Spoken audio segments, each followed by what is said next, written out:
the SAFE Act, which keeps guns out of the hands of people who shouldn't have them in the first place, and I was proud to have authored key segments of that legislation.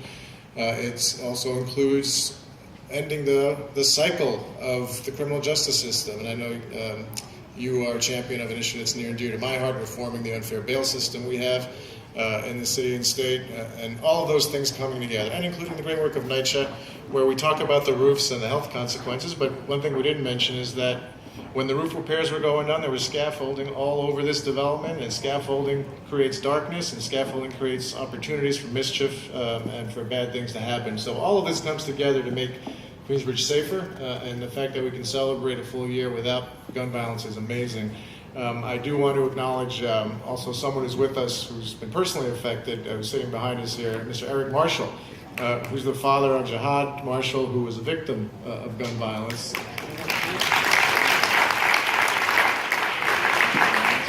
I forget who, but someone said, we talk about how great it is that gun violence has been reduced, but there are still people who are suffering because it's happened in the past, and as much as we'd like it to be zero forever, we know it's not going to get there without a lot of hard work, and some of that's being done today. And I thank my colleagues in the council for their great work making today possible. But Mayor, thank you very much. Thank you, Senator.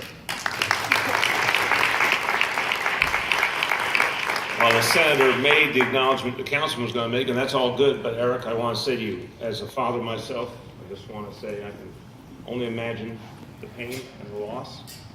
But I want to thank you for honoring your child by contributing to the safety of other young people. And that's noble work, and that's a true legacy. Thank you.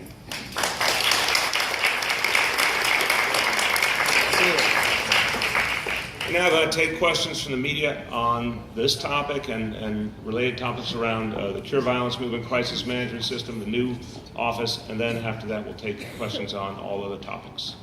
Yes. You talked about how challenging this work is. I just wondered if perhaps either of you could just talk about what you actually do. How do you do this work? Excellent. Thank you for that question. So, again, we work with an incredible staff of people who are dedicated to changing the community. And as the mayor said, these are people who put their lives on the line in the name of peace. So on a daily basis, our violence interrupters are in what's called the hot spots within our catchment area. These are people who stay in the loop and in the know so that before something occurs, we can get on the preventative side of it. We also have outreach workers who manage a caseload of 10 to 15 young people who are all high risk for the most part in Queensbridge. So right now we have 3 of those. Outreach workers are Tiffany Alston, Manny Campbell, and Mr. Marquise Black, who was just promoted to that position. So that's 30 to 60 young people that they're responsible for. So on a daily basis, they will go to school, they will go to court, they will be at their residences, they will text message, they will speak to them on social media, and they play a very important